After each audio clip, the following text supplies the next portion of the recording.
makes so much noise and shows so much love. For Karin Armbrust!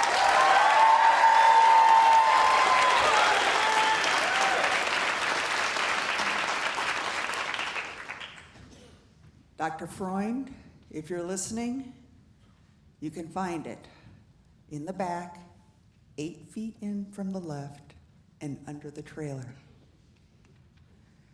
It was summer of 1991, and I was getting ready for my senior year at the University of Nebraska at Omaha. And I got the opportunity to go on a trip for credit to Israel to go on an archaeological dig. For 3 years, universities from around the world were sending in teams to work on what they believed was the birthplace of Peter the Apostle in the town of Bethsaida.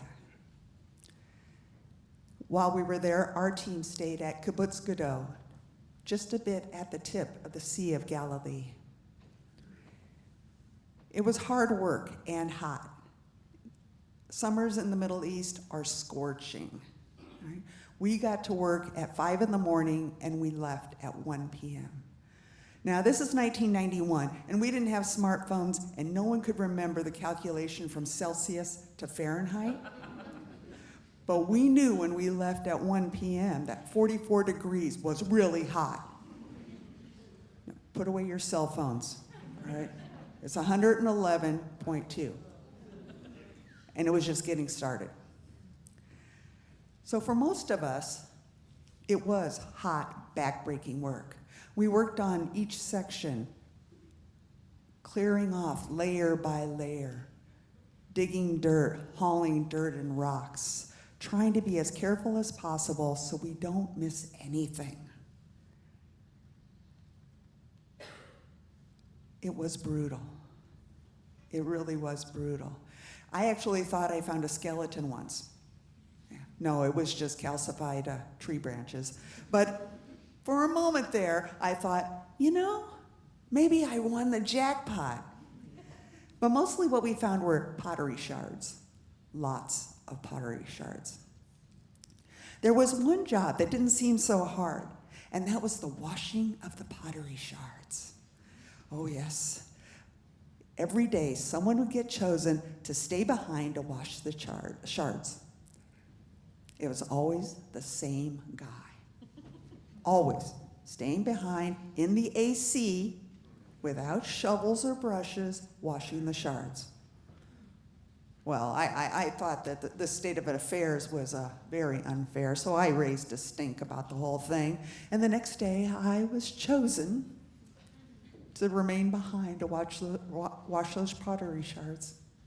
And I waved goodbye to the van taking the crew away and turned to look at what I'd gotten myself into.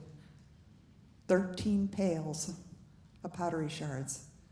Fortunately, they had been in water all night, so they should be easy to wash, right? You would think so, right? Yeah, I started washing them, thinking, oh, no problem. I can get through this easily. But you know what? There's hundreds of shards in each bucket. And the dirt that's on them has been on them for 2 millennia. It didn't want to come off. All I wanted was to get done before the crew came back so I could go to lunch and go swim in the pool. That's all I wanted.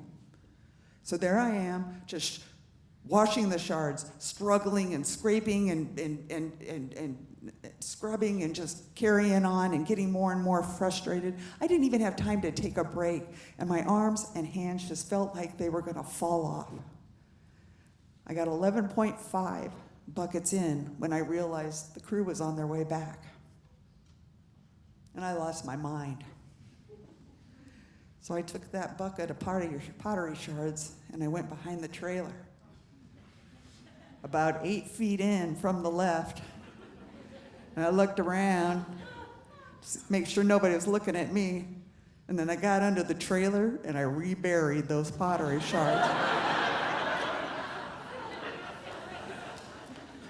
Yeah, I did. And you might be thinking, well, now, Karin, you said there were 13 buckets of pottery shards. What happened to the 13th bucket? Well, by then, the crew had come back, and I was still writing my lost mind. So I raised a little bit more Cain about how washing the pottery shards was actually a two-person job, not a one-person job. And I left the bucket sitting there, and I went to swim in the pool. Sorry, Morty. He was the guy who stayed behind. What I learned then, or actually what I remembered was, the grass is not always cooler on the other side. And if I'd only just talked to Morty to find out what that job was really like, maybe I wouldn't have raised a fuss and caused a problem. You know? It's been over 30 years now, and the work is still continuing in Bethsaida. You can see buildings and everything. It's amazing. But to tell you the truth, I'm not really ready to admit any of this yet. No, not at all. I feel rather embarrassed by the whole thing. And not just because I left Morty with another bucket of shards to wash the next day, but also there are several, maybe even more than several, ancient pots out there with pieces missing. Because no one knows that they are buried on Kibbutz Gadol under the trailer about 8 feet in from the left. Thank you.